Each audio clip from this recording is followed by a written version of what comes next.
मैंने कुछ दिन पहले एक वीडियो बनाया था कि पत्नी के स्त्री धन पर उसके ससुराल वालों का अधिकार होता है कि नहीं।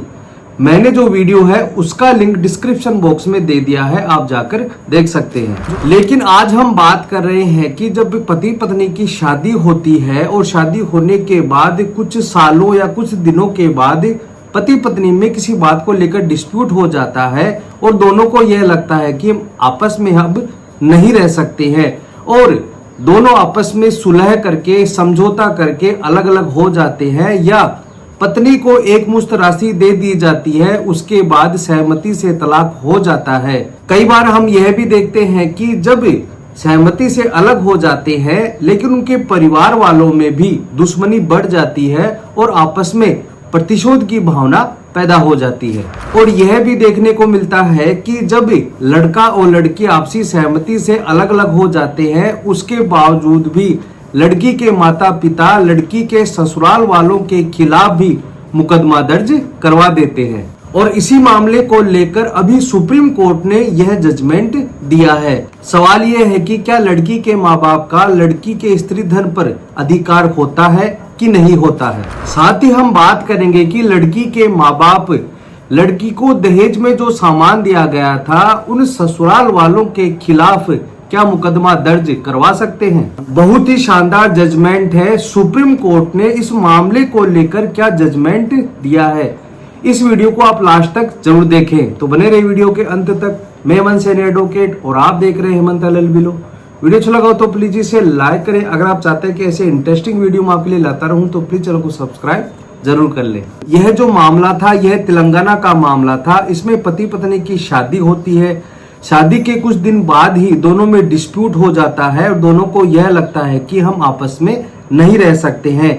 इसी आधार पर दोनों में एक एग्रीमेंट होता है और एग्रीमेंट के आधार पर दोनों सेपरेट हो जाते हैं। कहने का मतलब है कि आपसी सहमति से दोनों अलग अलग हो जाते हैं। साथ ही साथ दोनों में जो स्त्री धन था, जो गहने थे, जो जेवर थे, आपस में लेन देन कर लिया जाता है और आपसी सहमति से तलाक ले लिया जाता है। आपसी सहमति से तलाक होने के बाद उस महिला के द्वारा किसी अन्य व्यक्ति से शादी कर ली जाती है।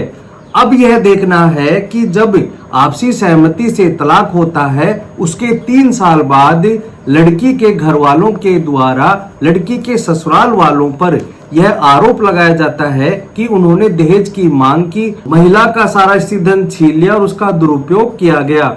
यह आरोप लगाते हुए महिला के माता पिता के द्वारा उसके ससुराल वालों के खिलाफ आईपीसी के सेक्शन 406 के तहत एक FIR दर्ज करवा दी जाती है। क्रिमिनल ब्रीच ऑफ ट्रस्ट के मामले में पुलिस के द्वारा जांच की जाती है और इन्वेस्टिगेशन करने के बाद पुलिस यह पाती है कि लड़की के ससुराल वालों के द्वारा लड़की को दहेज का सामान नहीं दिया गया था।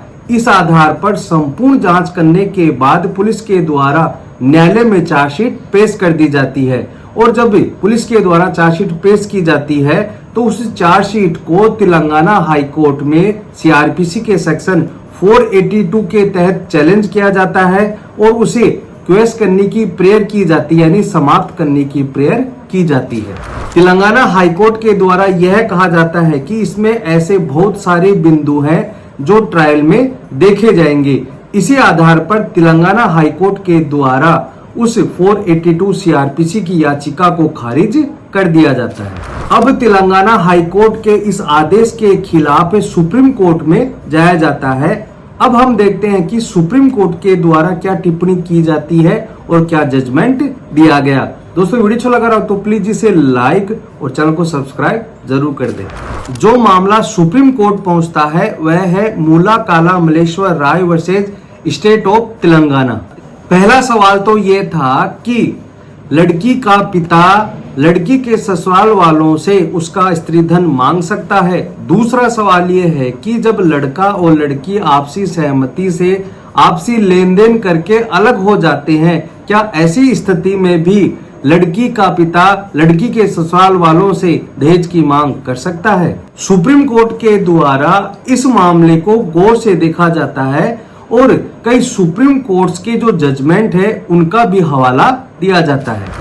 पहला है प्रतिभा रानी वर्सेज सूरज कुमार। दूसरा है रश्मि कुमार वर्सेज महेश कुमार, तीसरा है माया गोपीनाथ वर्सेज अनूप एसबी। और इन सभी केस का हवाला देते हुए यह कहा जाता है कि महिला का अपने स्त्री धन पर पूर्ण स्वामित्व है, ना ही उसका पति और ना ही उसके रिश्तेदार उस स्त्री धन के लिए दावा कर सकते हैं। कोर्ट ने कहा कि हिंदू उत्तराधिकार अधिनियम 1956 की धारा 14 के तहत एक हिंदू महिला अपनी संपत्ति की पूर्ण स्वामिनी है।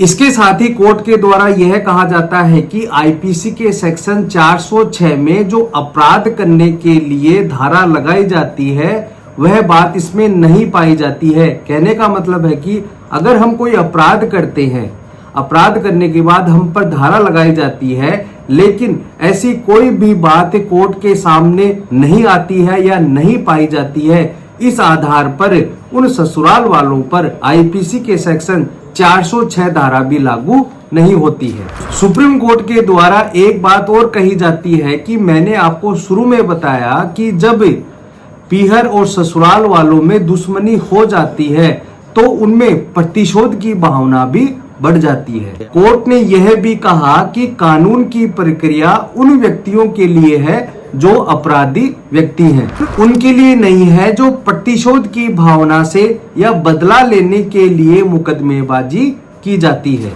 ऐसे कानून उन व्यक्तियों के लिए बिल्कुल भी नहीं है। कहने का मतलब है कि जो बदला लेने के लिए, जो प्रतिशोध लेने के लिए झूठे मुकदमे में फंसा देते हैं, कानून की प्रक्रिया उन व्यक्तियों के लिए नहीं है। और फाइनली सुप्रीम कोर्ट के द्वारा यह कहा जाता है कि न्याय शास्त्र यह कहता है कि स्त्री धन की महिला एकमात्र अधिकारिणी है, उस पर ना तो पति को कोई अधिकार है और ना ही लड़की के पिता को कोई अधिकार है, और पिता अपनी पुत्री के स्त्री धन के लिए कोई दावा नहीं कर सकता।